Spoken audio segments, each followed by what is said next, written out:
Salam alaikum à toutes et à tous. Donc, pour témoigner, faire ce témoignage devant vous aujourd'hui, c'est vraiment pas facile pour moi. Il y a l'émotion, il y a beaucoup de sentiments que j'aimerais partager avec vous. Malheureusement, le temps ne le permet pas. Et puis sûrement je vais oublier plein de choses que j'avais envie de vous dire et que j'avais prévu de vous dire. Donc excusez-moi d'avance, je vais essayer d'être bref et concis et de transcrire au mieux les sentiments et les changements que la compagnie de cet homme, la compagnie du professeur Absalem Yassine a pu apporter dans ma vie. Donc pour parler de mes débuts rapidement, je me suis converti à l'islam il y a environ 8 ans, à l'âge de 19 ans. À ce moment-là, j'avais bien sûr plusieurs écoles de pensée devant moi. Et je pense comme beaucoup de convertis, cette période, j'ai connu l'islam surtout à travers les livres, donc que ce soit les livres de la sira, de la vie du prophète sallallahu alayhi wa sallam, ou là les livres de recueil de hadiths et leurs commentaires, ou d'autres livres de savants ou d'intellectuels ou de penseurs contemporains. Donc mon approche de l'islam était très littéraire. Il n'y a pas eu vraiment un vécu avec une école de pensée ou avec un groupe. Et comme je l'ai dit, malgré ça, il y avait plusieurs écoles de pensée devant moi. Et alhamdoulilah, grâce à Dieu, j'ai rencontré les frères de justice et bienfaisance. Donc j'ai rencontré les élèves du professeur Absalem Yassine. Et pour moi, ce que j'avais découvert de l'islam jusqu'à présent à travers les livres ou à travers les conférences audio-vidéo, subhanallah, ces gens-là transpiraient ces enseignements que j'avais découverts. Donc forcément j'ai été tout de suite séduit par ces personnes et je me suis accroché à ces personnes et j'ai commencé à suivre ces personnes. Et en fin de compte, c'est grâce à ces personnes et à travers les élèves du professeur Absalem Yassine qu'il est devenu mon professeur, mon éducateur, mon mourchid. Donc, pour résumer, je peux dire que le fait d'appartenir à cette école de pensée, le fait de suivre les enseignements de cet éducateur ont apporté 2 changements majeurs dans ma vie. Donc le premier, c'est que Sidi Absalem Yassine, dans son enseignement, bien sûr, qui a été tiré de l'œuvre et de la vie de notre bien-aimé Mohammed sallallahu alayhi wa sallam, il nous a donné une voie. Et c'est ça qui est très important et qui a été très important pour moi aujourd'hui.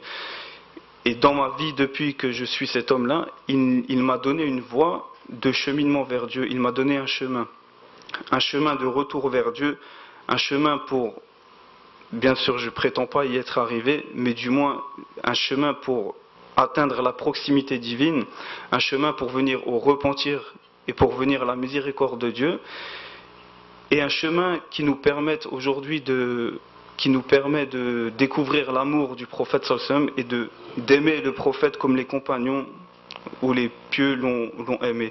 C'est le chemin qu'il a tracé pour nous et on espère acquérir ces vertus avant notre retour à Dieu, Inch'Allah. Donc en fin de compte, le professeur Absalem Yassine, il a contextualisé la sunna pour nous, il nous l'a facilité et il nous a déployé un parcours qui est très simple. Il a retiré beaucoup de difficultés pour nous. Il m'a aussi appris, subhanallah, à comment en tant que musulman qui veut revenir vers son créateur, qui veut goûter la proximité divine, il m'a appris comment passer mes journées, comment vivre mes journées et surtout comment passer mes nuits. Et subhanallah, vous allez peut-être penser que ces choses-là, parce que comme je l'ai dit tout à l'heure, son enseignement n'est pas venu de nulle part. Il l'a puisé de lui-même dans l'œuvre et dans la vie de notre bien-aimé. Donc vous allez peut-être penser que on peut le faire nous-mêmes, ou j'aurais pu le faire moi-même. J'aurais pu moi-même prendre les hadiths, prendre la sira et tracer mon propre chemin. Mais subhanallah, qu'est-ce qu'il vaut mieux? Est-ce que je vais utiliser mon intellect, mon état avec un ego qui est immense et un intellect qui est très petit pour tracer ce chemin-là, ou subhanallah, je vais faire confiance à un homme qui était illuminé par la lumière divine, un homme qui était très pieux, un homme qui a donné sa vie pour l'islam. Personnellement, je préfère faire confiance à cet homme-là et de le laisser me montrer la voie pour aller chez Dieu et pour gagner l'amour du prophète sallallahu alayhi wa sallam. Et pour conclure ce point-là, je veux simplement dire que le professeur Abdeslam Yassine nous a donné ses outils, nous a donné ses moyens et nous a donné la méthode pour changer notre vie et sortir de la négligence à la préparation de notre vie dernière.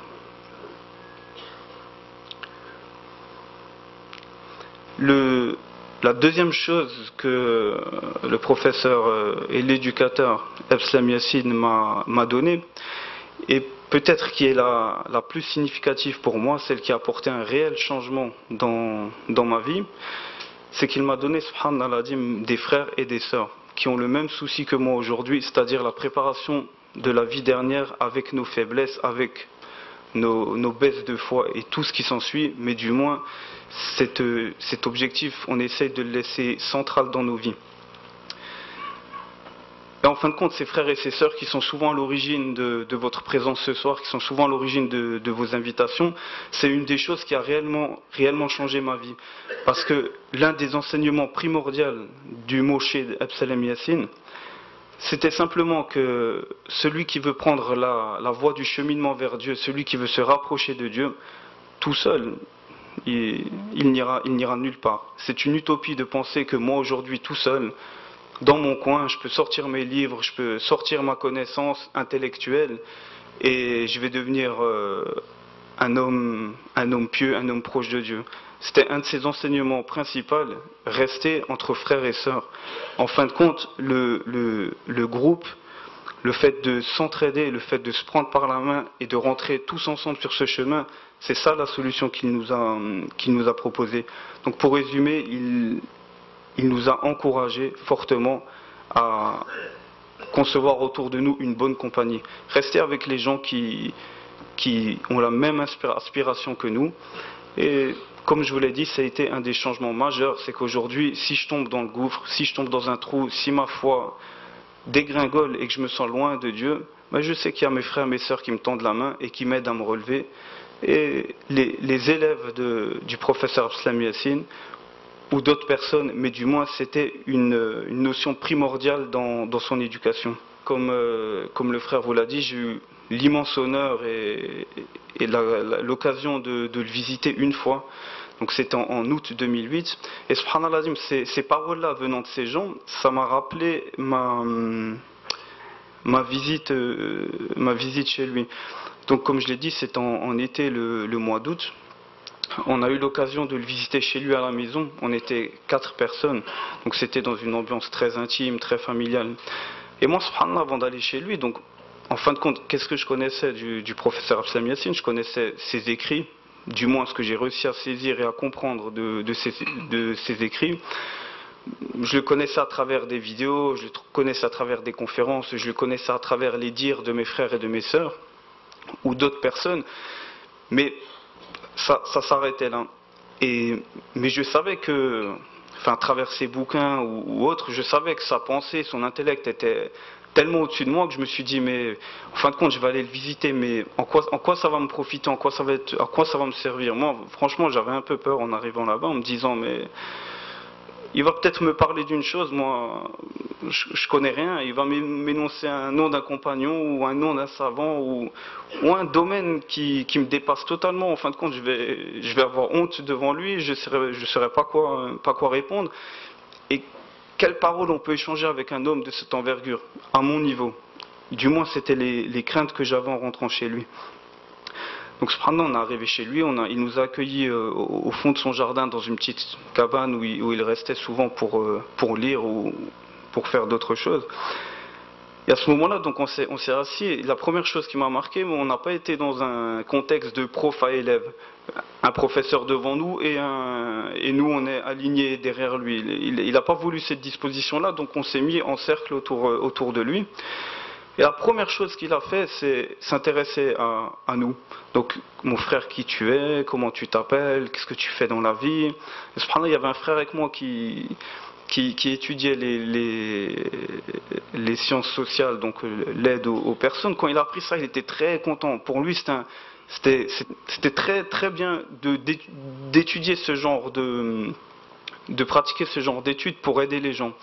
Donc il a continué à nous questionner: qui êtes-vous, qu'est-ce que vous faites dans la vie, d'où vous venez en France, ainsi de suite. Je voudrais juste dire que c'est vrai, aujourd'hui, Sidi Abdeslam Yassine, il est parti, il est retourné vers Dieu, mais pour nous, ça, entre guillemets, ça ne change pas grand-chose. Parce qu'il a formé des générations d'hommes et de femmes avant de partir, et son enseignement et son éducation, avec l'aide de Dieu, c'est sûr et certain qu'elle va continuer à former des générations d'hommes et de femmes. Il a laissé derrière lui des hommes qui ont atteint un degré de piété qui est immense. Et en fin de compte, aujourd'hui, son flambeau et son héritage, c'est ces hommes-là qui le portent. Et je demande simplement à Dieu qu'il agrée, qu'il fasse miséricorde au professeur Abdeslam Yassine, qu'il le place parmi les pieux, les véridiques, les martyrs et les sincères, qu'il le place dans les plus hauts degrés du paradis. Mais surtout, je demande à Allah, exalté soit-il, que nous soyons dignes de son héritage, que nous soyons dignes de son enseignement, par notre comportement, par nos vertus et par notre spiritualité. Walhamdulillahi Rabbil Alamin. Barakallahu fikum.